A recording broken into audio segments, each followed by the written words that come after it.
I'm Pastor Tom, and welcome to the Sunday Sermon. You got to move, you gotta move, you got to move, you got to move, you got to move, child, you got to move, gotta move. 'Cause when the Lord gets ready, I am reading to you now you got to move, you got to move. From Genesis chapter 22. And again, I probably will read a little more than the 8 verses. I'll probably keep going just a ways. It came about that God tested Abraham, saying to him, "Abraham," and Abraham said, "Here I am." And God said, "Now take your son, your only son whom you love, Isaac, and go to the land of Moriah and offer Isaac there as a burnt offering on one of the mountains of which I will tell you." So Abraham rose early in the morning, saddled his donkey, took 2 of the young servants with him, along with Isaac, his son. He split wood for the burnt offering and arose and went to the place of which God had spoken. Now it took 3 days, but on the 3rd day, Abraham raised his eyes and saw the place from a distance. And Abraham said to the 2 servants, "You stay here with the donkeys. My son and I will go yonder, we'll worship and return." So Abraham took the wood of the burnt offering, laid it on Isaac his son to carry, and he took in his hand the fire and the knife. And the 2 of them walked on together. Isaac said to Abraham his father, he said, "Father." Abraham said, "Here I am, my son." Isaac said, "We have fire, we have wood, but where's the lamb for the burnt offering?" And Abraham said, "God will provide the lamb for the burnt offering, my son." So the 2 of them walked on together. And they came to the place which God had commanded, and Abraham built an altar there, arranged the wood, tied up his son Isaac, laid him on the altar on top of the wood.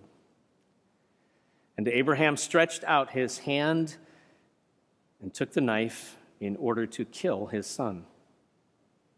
And then an angel of the Lord called to him from heaven, "Abraham, Abraham!" And he said, "Here I am." And the angel said, "Do not stretch out your hand against the boy. Do nothing to harm him. For now I know that you fear God, since you have not withheld even your son, your only son, from me."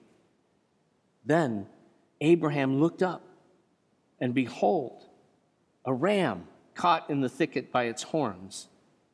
And Abraham went and took the ram and offered the ram up as a burnt offering in place of Isaac.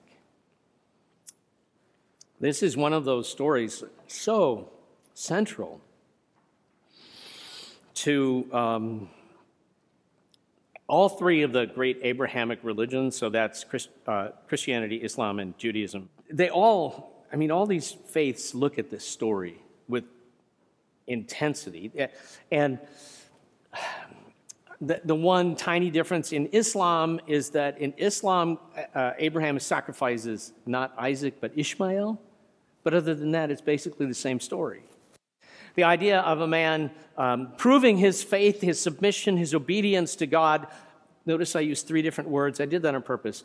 Somebody once said, if you were going to try to reduce these Abrahamic religions to a single word, of Judaism you would say that word would be obedience, of Islam it would be submission, and of Christianity it would be forgiveness. And so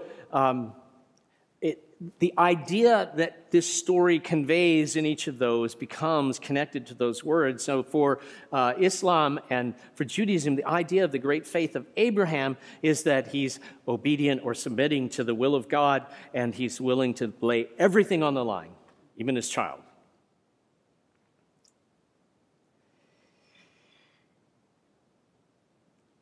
However, you and I know that that's just nuts. Okay, let's be honest. I just want to say this in case there's any question whatsoever. If you ever hear a voice in your head saying, I would like you to kill your kid for me, don't. It means you're crazy. Seek out mental health immediately. It's nuts. It's crazy. And we know that. And so for us, if God suddenly appeared and said, do that, we'd be like, yeah, right. No way. So the only way the story makes sense is if we can understand Abraham, who seems so willing to kill his own kid, right? I don't think I want to know a guy who's that willing to kill his own child. This is the great ancestor of faith.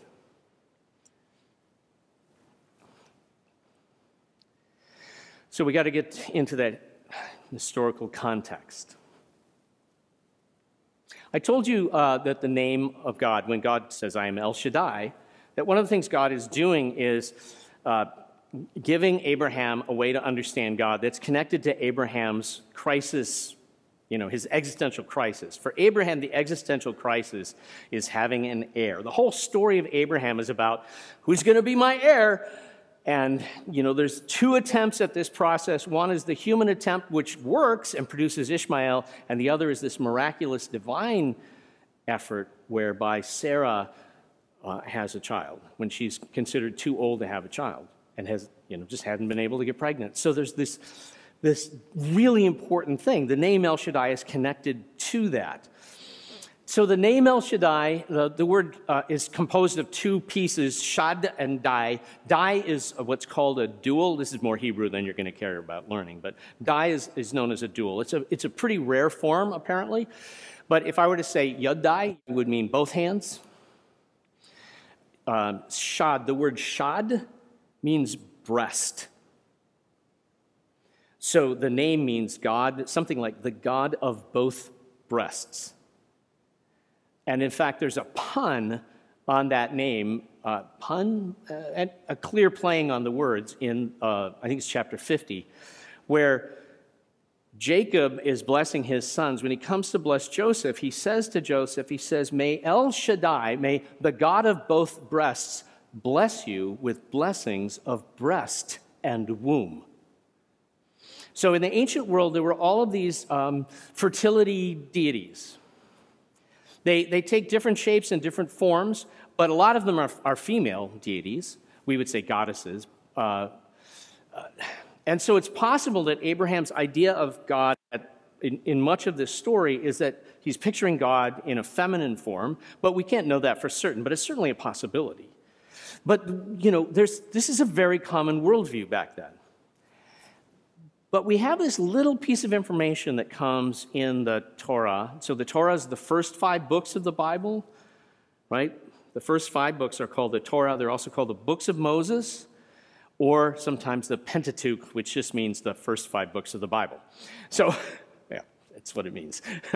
So the Torah contains 2 little references where deities are referred to, and they have a similar name to El Shaddai. They're called shadim. So they have the same root, shad, and then dim is plural.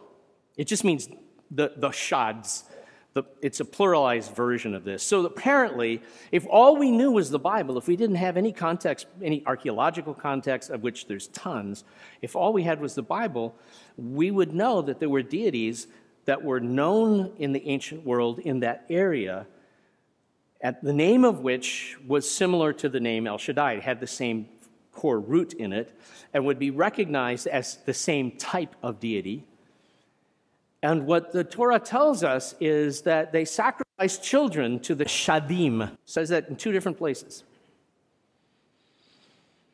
So if all we had was just the Torah, we would know that that type of deity was a deity who was worshipped in part by child sacrifice. Now, that's not the only place where the Bible talks about child sacrifice. In fact, child sacrifice was relatively common. And so, for Abraham, when God says, hey, I want you to sacrifice your son, and God is presented in a certain way to Abraham, God wants Abraham to understand that God's going to make it possible for him to have children, that he's going to have descendants. So God uses a name that fits that, but then with that comes a lot of misunderstanding. So when God says to Abraham, hey, I want you to sacrifice your son, Abraham's reaction to that is that is okay, not okay. I mean, it's a thing El Shaddai could rightfully ask. That's where his brain goes. Doesn't mean he's happy. In fact, the telling of the story, I tried to read it in a way that conveys the sort of sadness throughout. It's a very sad story. And the way in which it's written is intended to convey the sort of, when he builds the altar, it conveys the sense, it's like stone by stone. He doesn't hurry. It's like he's dragging his feet as much as he can. So he doesn't want to be there, but the fact that he's been asked to by a deity who he understands accepts child sacrifice, it means that he thinks that's okay.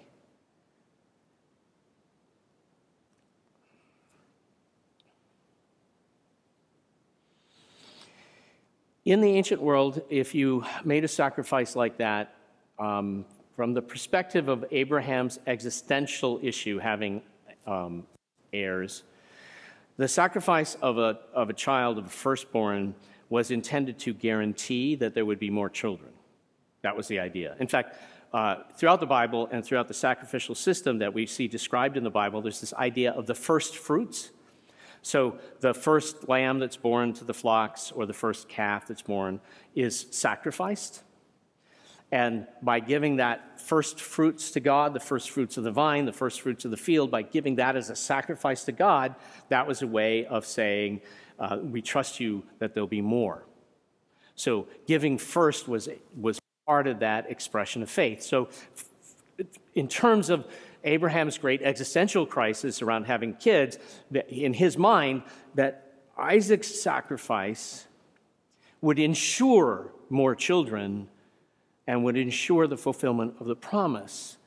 So there's a sense in which, as sad and heartbreaking as it is, there was a kind of nobility in the story for him, and even for Isaac, if at the point at which he realized what was actually happening.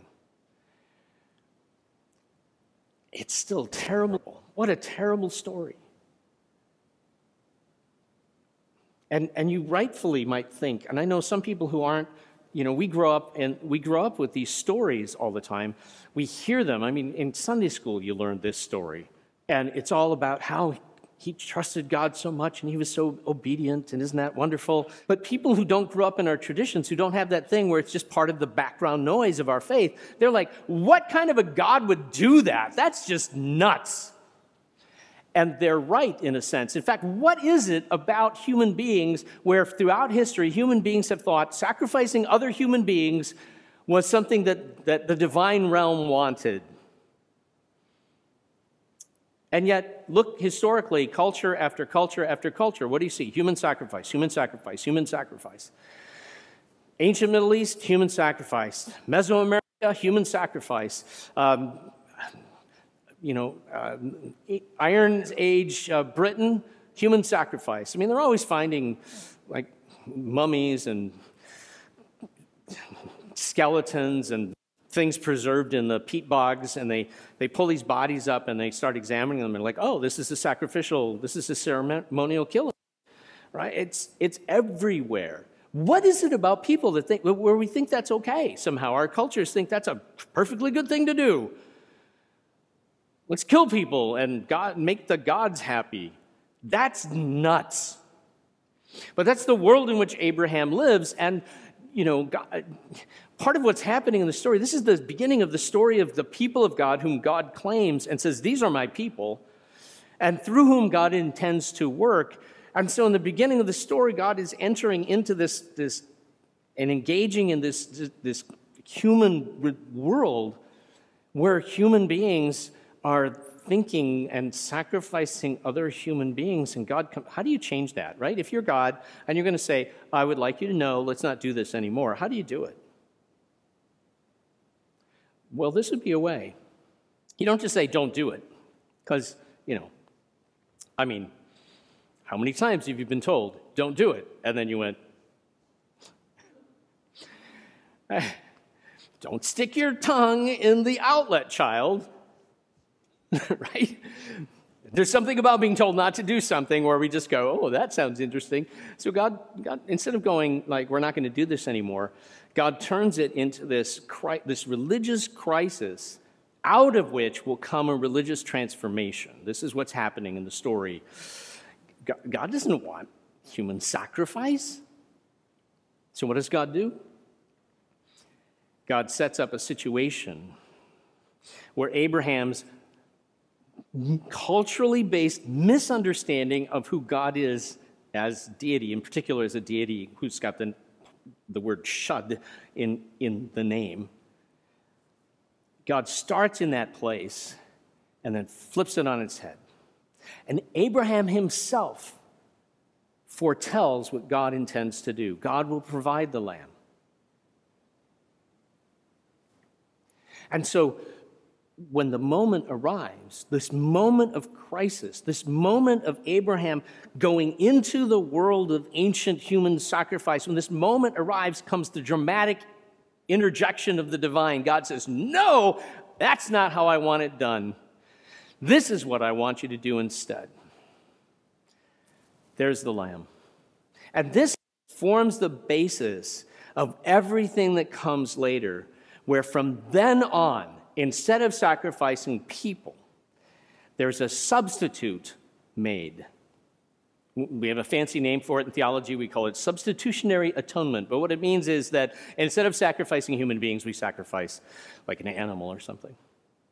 And this is a big change in the ancient world. This is a radical rethinking. And as dramatic as it is, you have to know it didn't quite take instantly, because these old ways were still around there. The law has to tell the Israelite people, don't offer your children as sacrifices.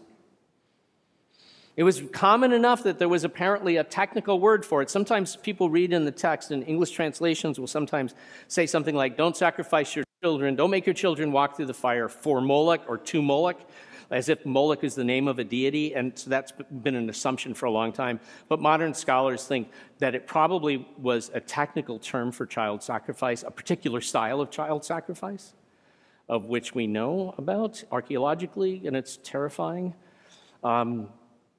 So, can you imagine a world in which there's a technical term for child sacrifice that's so specific that everyone knows what it means, it doesn't need translating? That's the world. And the law still has to remind people not to do this, even though there's been this dramatic reshaping of the idea that God is coming and saying, no, there's not different. We're not going to do that. We're going to do this.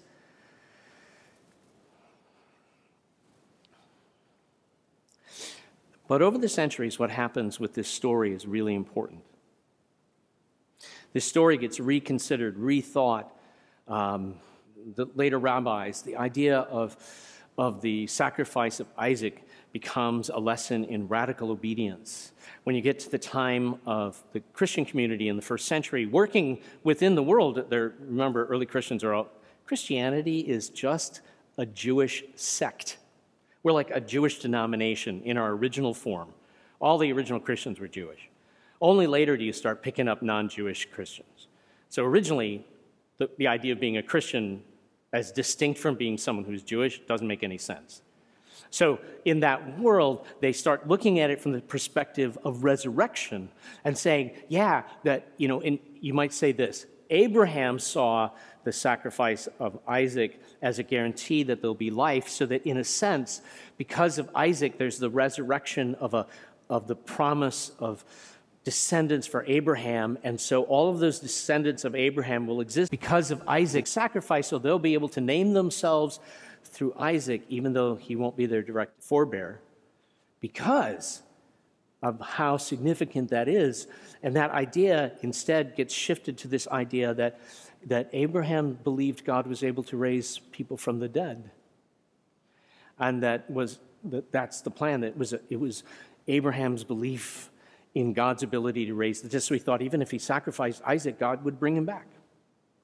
And this is how it gets interpreted in the Christian community, because the recognition of God's power over death, not just power to let us have lots of kids, but actually power to overcome death becomes so critical in the storytelling. But the story continues to live. It becomes a very, very powerful story. And there's a story about this that comes out of the concentration camps. So like all concentration camp stories, it's horrible. In one of the camps, very often prisoners were assigned jobs. Well, I mean, technically it was a work camp. That's the official line. So there was, the story is that there was a Jew who was operating as basically a secretary, keeping track of things.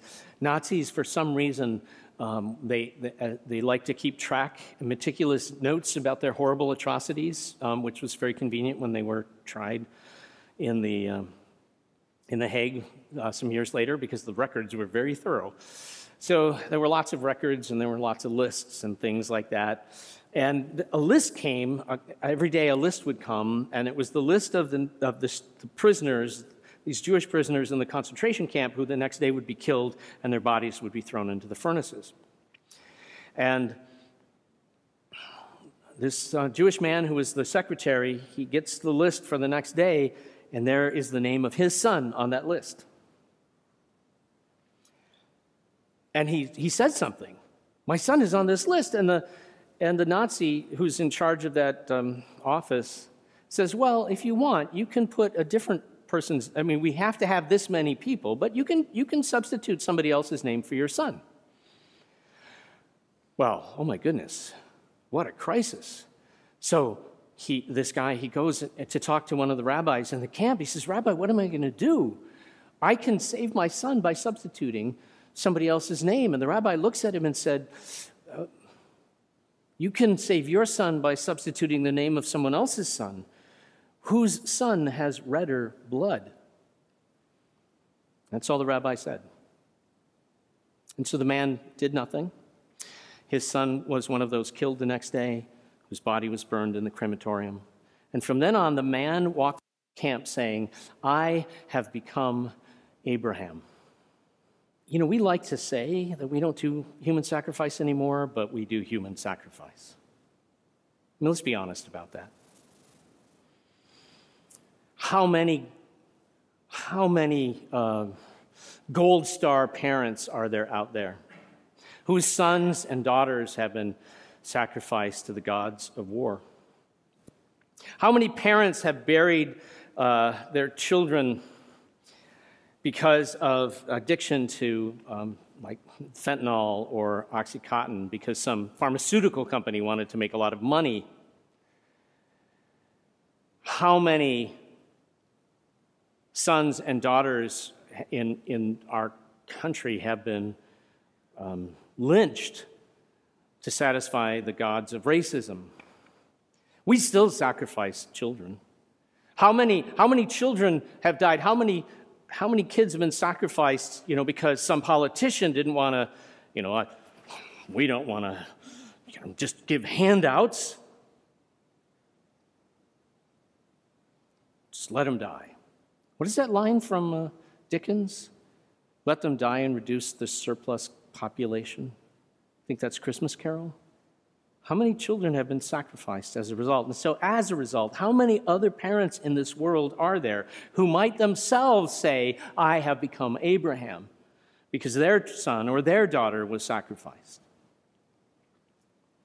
There's a saying that comes out of business management, and it's a really useful saying, I think.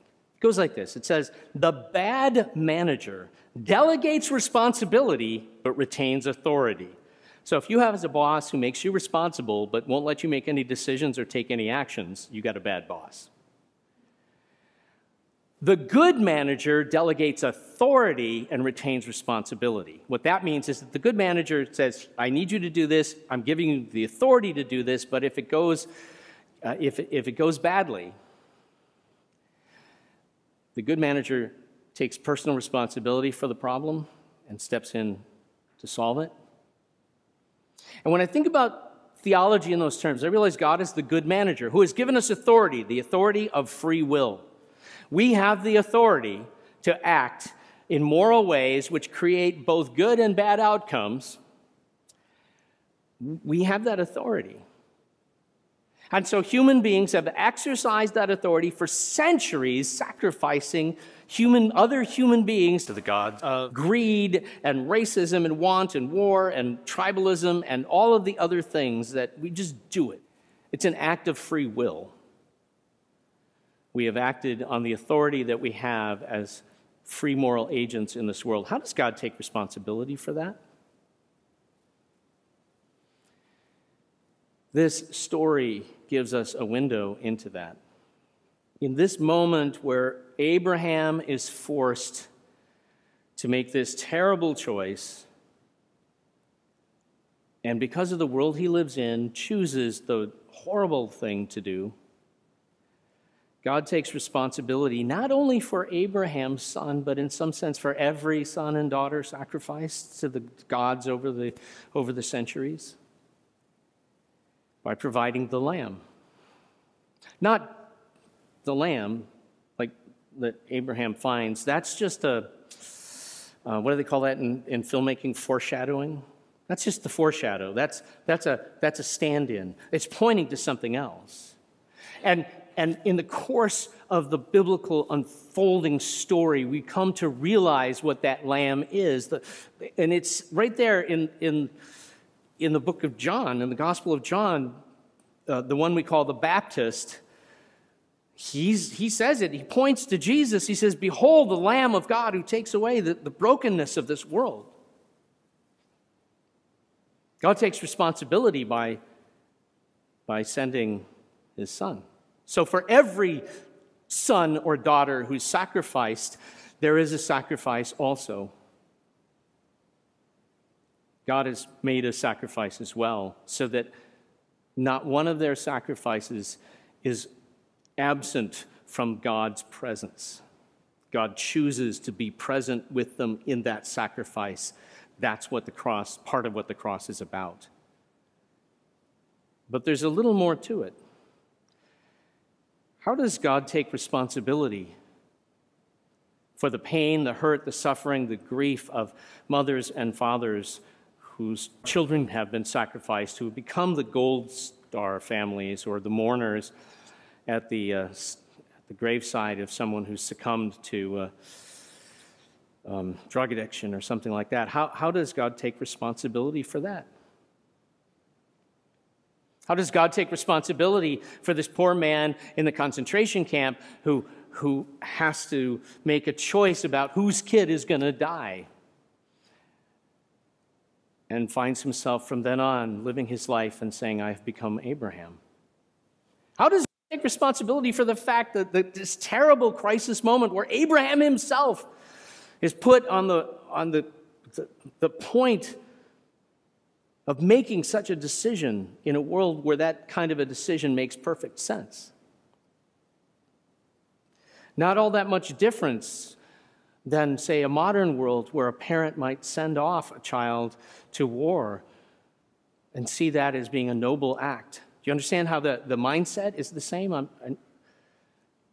This is not a criticism of military service. Please don't misunderstand me. I'm trying to get at the existential reality of the choice. If our children go to war, we're proud when we send them, terrified that they'll die, but proud when we send them because we believe that it's honorable and right. How does God take responsibility for that, for Abraham's crisis and his pain and his grief and the pain of all of these parents across the ages? How does God do it? To use the most traditional Christian language that we have, because God the Father sent the only begotten Son, God the Father has become Abraham. The thing that Abraham was asked to do. God has done that. And that's the price God has paid. God has become Abraham. We'd love to have you join us for Sunday worship at 8:30 at the Christ United Methodist Church. or 10:15 at the Stanton United Methodist Church. Until next time, may the Lord God bless you and keep you. May the face of the Almighty be upon you, and may God grant you peace. When the Lord gets ready, you got to move. Oh, you got to